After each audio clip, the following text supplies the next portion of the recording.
Some things are in our control. Some things are not. Learning to distinguish between them is the work of discipline. This is Umbral Audio. The Enchiridion by Epictetus, chapters 36 through 45. Listen carefully. Let the instruction remain intact.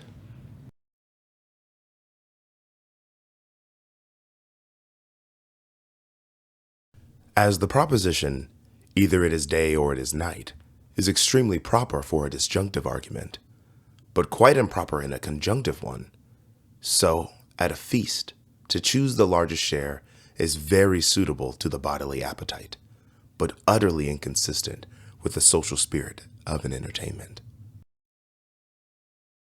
When you eat with another, then, remember not only the value of those things which are set before you to the body, but the value of that behavior which ought to be observed towards the person who gives the entertainment.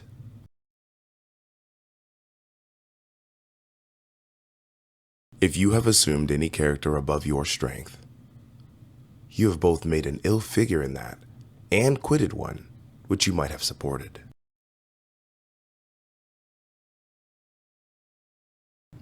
When walking, you are careful not to step on a nail or turn your foot. So likewise be careful not to hurt the ruling faculty of your mind. And if we were to guard against this in every action, we should undertake the action with the greater safety.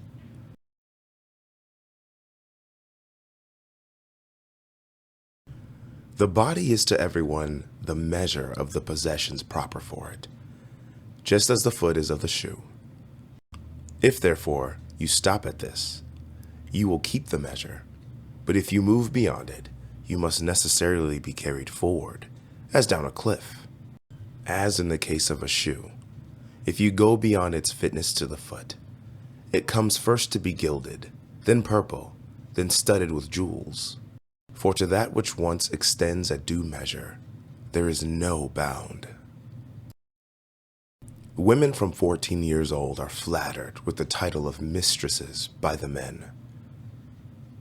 Therefore, perceiving that they are regarded only as qualified to give the men pleasure, they begin to adorn themselves, and in that to place ill their hopes.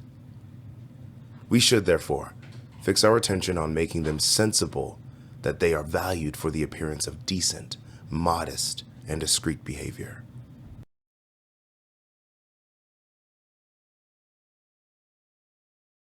It is a mark of want, of genius, to spend much time in things relating to the body, as to be long in our exercises, in eating and drinking, and in the discharge of other animal functions. These should be done incidentally and slightly, and our whole attention be engaged in the care of the understanding. When any person harms you, or speaks badly of you, remember that he acts or speaks from a supposition of its being his duty. Now, it is not possible that he should follow what appears right to you, but what appears right to himself. Therefore, if he judges from a wrong appearance, he is the person hurt, since he too is the person deceived. For if anyone should suppose a true proposition to be false, the proposition is not hurt, but he who is deceived about it. Setting out then from these principles, you will meekly bear a person who reviles you, for you will say upon every occasion, "It seems so to him."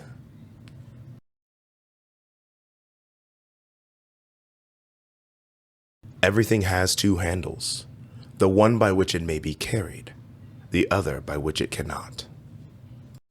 If your brother acts unjustly, don't lay hold on the action by the handle of his injustice, for by that it cannot be carried, but by the opposite, that he is your brother, that he was brought up with you, and thus you will lay hold on it as it is to be carried.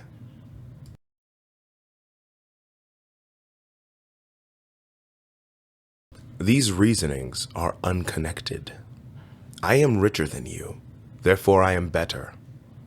I am more eloquent than you, therefore I am better. The connection is rather this: I am richer than you, therefore my property is greater than yours. I am more eloquent than you, therefore my style is better than yours. But you, after all, are neither property nor style.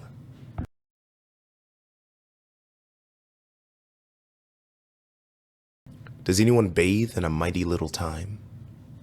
Don't say that he does it ill, but in a mighty little time. Does anyone drink a great quantity of wine? Don't say that he does ill, but that he drinks a great quantity. For unless you perfectly understand the principle from which anyone acts, how should you know if he acts ill?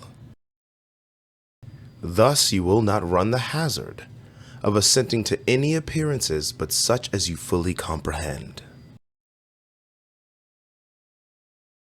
Discipline is maintained through practice. You have been listening to the Enchiridion by Epictetus. This is Umbral Audio.